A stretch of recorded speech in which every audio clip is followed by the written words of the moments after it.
Now, when did you first become interested in the circumstances of the JFK assassination?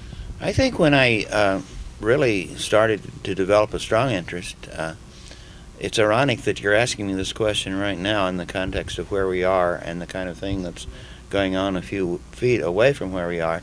I read a book on the Robert F. Kennedy assassination. I just was basically browsing the library one day early in about 1981, and I happened upon a book by William Turner and John Christian called The Assassination of Robert F. Kennedy. I sat down, I read that book, and I got extremely interested in assassinations, and it kind of rekindled an earlier interest that I'd had in the John F. Kennedy assassination. I had read Mark Twain's Rush to Judgment some years before, but it never really took hold until it was really that RFK book that focused, and I said, ironic now because a few feet away there's a session on the Robert F. Kennedy assassination going on, and Mr. Turner is on the panel.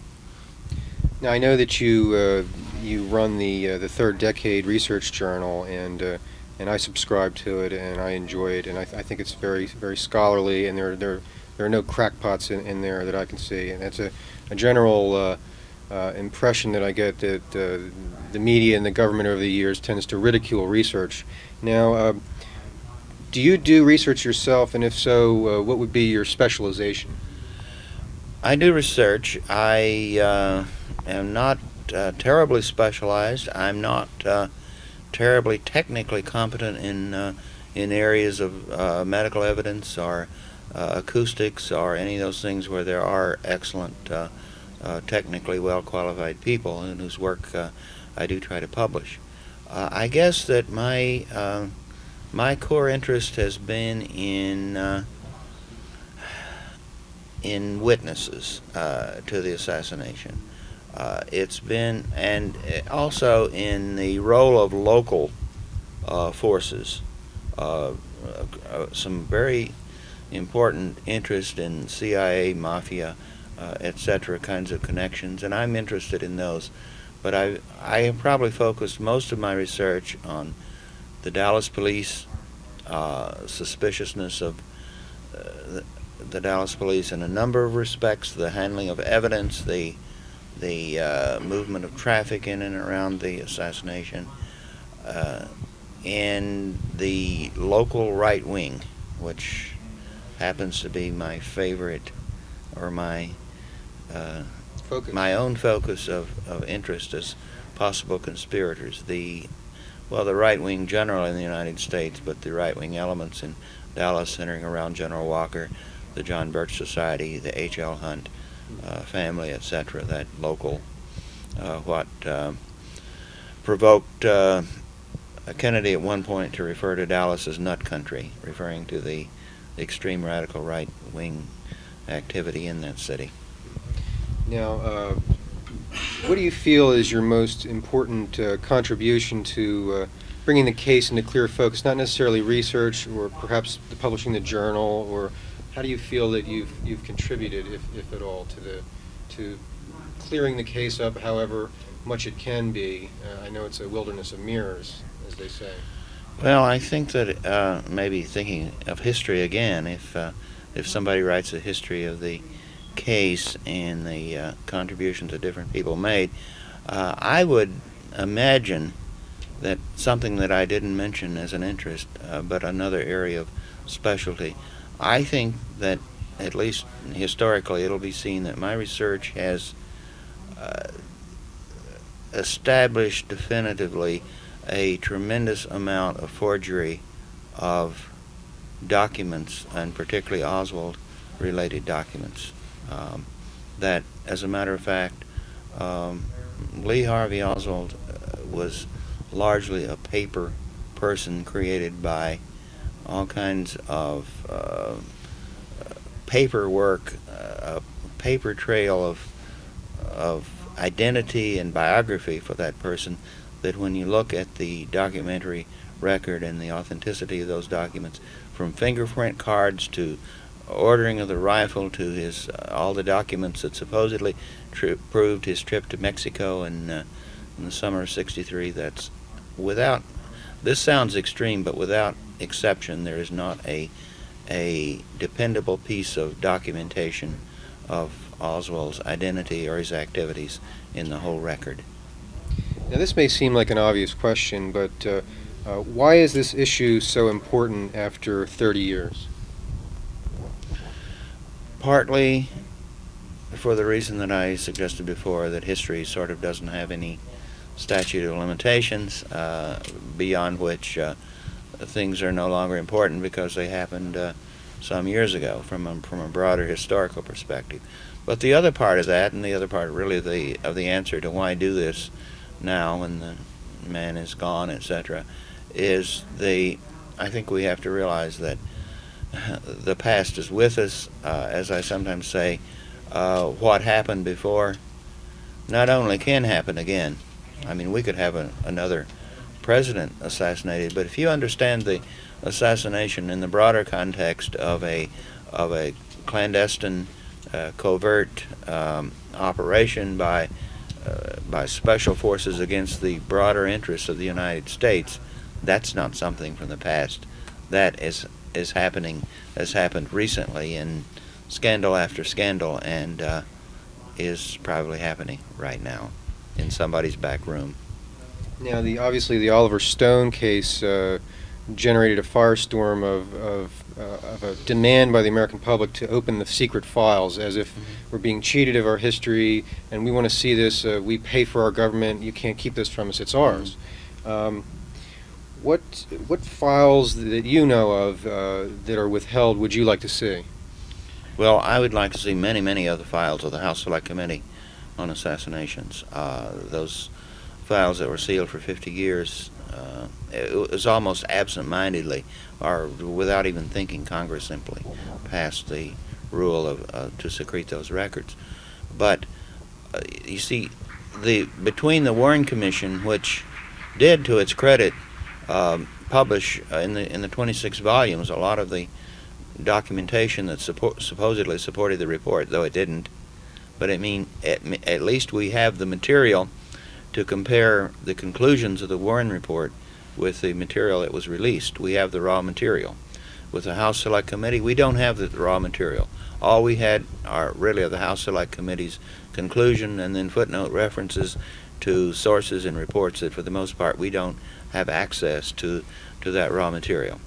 And based on the track record of the Warren Commission, in not as many of us think that if the Warren report did not accurately reflect its documentation, I think we have to assume the House Select Committee, or we cannot assume that it correctly reported what is in that material. So all of that material is important. All of the records of the House Select Committee. Some are more important than others. I'm sure many people will mention Ed Lopez's large classified report on Lee Harvey Oswald in Mexico, and given my own special interest in that subject, if I had my druthers, give me one document, I'll take Ed Lopez's classified. He was an investigator for the House Select Committee, and there have been intimations by himself that once that material is released, it'll blow the lid off a lot of things, and I'm ready. I want it. That's a popular answer. That I get I'm that sure a lot. it is. Yeah. Yes. This is a question Let's speed up so you can get back to it. okay. How's your patience? It's 5 Okay. minutes and Yeah. Okay. 4 minutes. Okay. Some people are uncomfortable with this question, and some people aren't. Of all the investigators over the years, and you don't have to answer this if you don't want to, who do you feel are the most important ones in your opinion? And I know people don't want to leave somebody out. Well, I'll just my sense of importance, or the way I'm going to respond to this, is in terms of the people that have been the most important in having created an environment in which we could carry on research. Whose research right now is more important than who else's? That's a matter of controversy, and I think all of it is important. Obviously, I think some is more important than others, but I think that, I mean, in terms of people that I think are the pioneers, the sort of we all go back to these people. They're most important, and again, I'm sure these are popular answers: Harold Weisberg, Sylvia Meagher, the sort of the first generation of like the pioneers, the people that really were courageous enough or smart enough to look at the 26 volumes of the Warren Commission report and compare these with the conclusions and pointed out how it just doesn't add up, and that those are the people those are the inspirational fathers and mothers. Okay, two final questions, and it'll be fairly quick. Now, if these files come out and they show something, perhaps, hopefully, at least the nature of the cover-up, do you feel that, or even if it shows nothing in particular, no smoking guns, which is probably unlikely, do you think that there's a reason to, before it's too late, have another investigation, perhaps a special prosecutor? No. You don't feel anything would be No. served by that? No, I think something would be served, but it would be counterproductive to our interest. And I've expressed myself on this. I know that there's a division of opinion on this, and people can honestly take that other side, and I understand it. But I think that it would be the worst thing. I've had a little talk with Cyril Wecht about this just very recently, because I know he shares my viewpoint. We both feel very strongly that this would be counterproductive because once a prosecution is underway, or even like a congressional investigation is underway, this puts a hamstring on the ability of private investigators to gain access to material. So you could well get files released that would immediately go back into secrecy because you're interested in knowing about person A. Person A is under indictment, and there's no way that a person in that situation that you would have access to those records. It could be a backhanded way of taking back what we've gotten. And to me, personally, it is not that important to punish people, have people in jail. Plus, the chances of a successful prosecution, I don't agree that it depends on having a dynamite prosecutor. We won't have a successful prosecution. We'll have the Garrison case again, and the Garrison case was a terrible setback. I mean, for all the credit of Jim Garrison, the failure of that investigation was a terrible setback to the community for just that reason. People thought if he couldn't win convictions, we may as well fold our tents and go home. I know many researchers that left the fold after the last legal prosecution. Now, a lot of times, this is the final question. A lot of times, people suffer because the case is so complicated. It's almost impossible to understand. A lot of times, the news people and journalists do not ask informed questions. I don't know if you're interviewed very often, but if you were interviewing yourself, what would be the question that you would most like someone to ask you, or what is the bottom line of this case to you? I guess, what are the areas in which we really need further study in this case? And I'd be prepared to lay out some answers in terms of what we don't know and what we need to know about the case. And not what your the most common question is, who do you really think killed John F. Kennedy? I don't think it's productive for researchers to have to respond to that kind of question from the media, because we're not here to give answers. We're here to promote the search for answers.